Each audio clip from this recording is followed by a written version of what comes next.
అందరికి వందనాలు. Praise the lord. బాగున్నారా? ఈ ఉదయకాల సమయం పునరుత్థాన దినమందు మీ ముందు రావటానికి దేవుడిచ్చిన కృపను బట్టి దేవునికి వందనాలు. ఈరోజు ఆదివారము, పునరుత్థాన దినం. లేచారా? ప్రార్థన చేసుకున్నారా? సిద్ధపడ్డారా? మందిరం వెళ్ళడానికి సిద్ధపడుతున్నారా? సిద్ధపడండి, సరిచేయబడండి, దేవుని వాక్యం వినండి, దేవునిలో బలపడండి. ఈ ఉదయకాల సమయంలో దేవుని వాక్యాన్ని మీ ముందు ఒకటి ఉంచాలని ఆశపడుతున్నాను. ఈరోజు ఆరాధనకి మేము కూడా వెళ్తా ఉన్నాం. మీరు కూడా రావాలని కోరుతా ఉన్నాను. ఈ వాక్యాన్ని వింటారు. మరి కీర్తనలు 92వ కీర్తనలో 12వ వచనాన్ని మీ ముందు చదివించాలని కోరుతున్నాను. నీతిమంతులు ఖర్జూర వృక్షమలే మోగుయుదురు, లెబనోను మీద దేవదారు వృక్షమలే వారు వెతుకుదురు అనే మాట కీర్తనకారుడు అయిన దావీదు ఈ మాటని తెలియజేసి ఉన్నాడు. దేవుని బిడ్డలారా, నీతిమంతులు అంటే ఎవరు? పాపం నుంచి విమోచింపబడిన వారు, పాపం వదిలిపెట్టినటువంటి వారు, అలవాట్ల నుంచి విడుదల పొందినటువంటి వారు. ఎందుకంటే ఒకప్పుడు చేసిన దోషాలు, తప్పులు, పాపాలు విడిచిపెట్టుకుని కడుక్కొని యేసు రక్తంలో కడగబడిన వారిని నీతిమంతులుగా దేవుడు పిలిచాడు.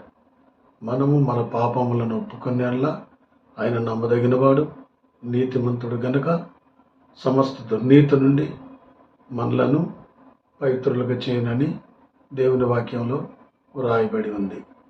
ఎందుకంటే ఆయన రక్తం ప్రతి పాపం నుంచి కడుగుతుంది, శుద్ధి చేస్తుంది.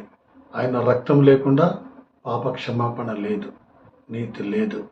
ఎందుకంటే మనలో నీతి లేదు. మన నీతి మురికి గుడ్డతో సమానమైనది.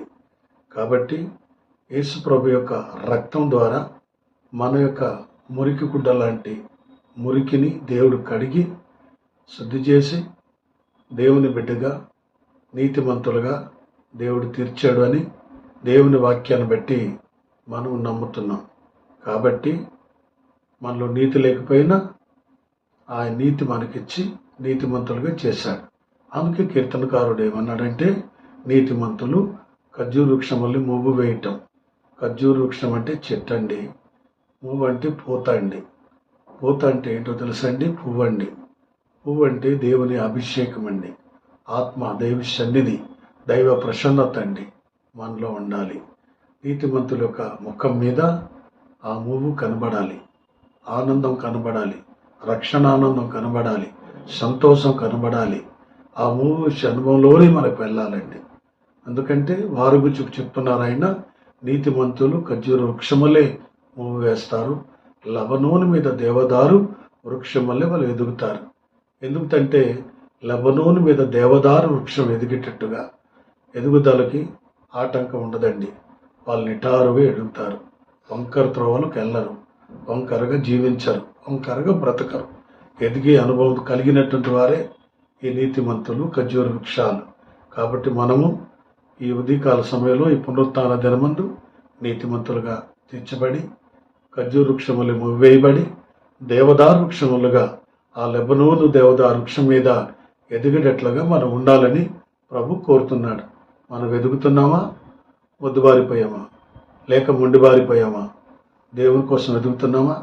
ప్రార్థనలు ఎదుగుతున్నామా? విశ్వాసములు ఎదుగుతున్నామా? వాక్యం చదవటంలో ఎదుగుతున్నామా? ప్రార్థించట్లు ఎదుగుతున్నామా? అనేక మందికి సాక్ష్యం చెప్పట్లు ఎదుగుతున్నామా? ఈ ఉదయకాల సమయంలో ఎదుగుదల గురించి ప్రభు మాట్లాడాడు. ఏ విషయంలో ఎదుగుతున్నావు? డబ్బులో, ధనములో, భోగభాగ్యాలు ఎదుగుతున్నావా? అది ఓకే, కానీ ఆత్మీయంగా ఎదగడం నేర్చుకో. లోతైన విశ్వాసములు ఎదగడం నేర్చుకో. ఏమంటే లోతైన ఆ యొక్క భక్తిలో ఎదగడం నేర్చుకోండి. అలా ఎదిగినప్పుడు నీ ఆత్మీయ జీవితం బాగుంటుంది. ఎందుకంటే నీ యొక్క పునాది చాలా గట్టిపడుతుంది. దేవుని కొరకు బలంగా నువ్వు నిలబడగలవు. అప్పుడు నీతిమంతులు అనే మాటకి ఒక అర్థం వస్తుందని గ్రహించండి.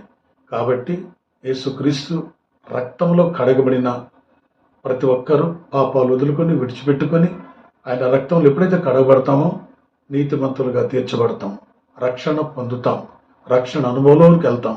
కాబట్టి ఈ ఉదయకాల సమయంలో ఈ మాటలు విని ఒకలా అలాగున్నారో లేదా, పాపాలు వదులుకున్నారా లేదా, విడిచిపెట్టారా లేదా, కడగబడ్డారా లేదా, ఇంకేమైనా వ్యసనములో, అలవాట్లో, పాపల్లో ఒకరు ఉన్నట్లయితే కడుక్కోండి, సరిచేయబడండి. మరోసారి కడుగు నాయనా అని ప్రభువుని అడగండి. నీతిమంతులుగా తీర్చబడండి. దేవదారు వృక్షంలో ఎదగండి.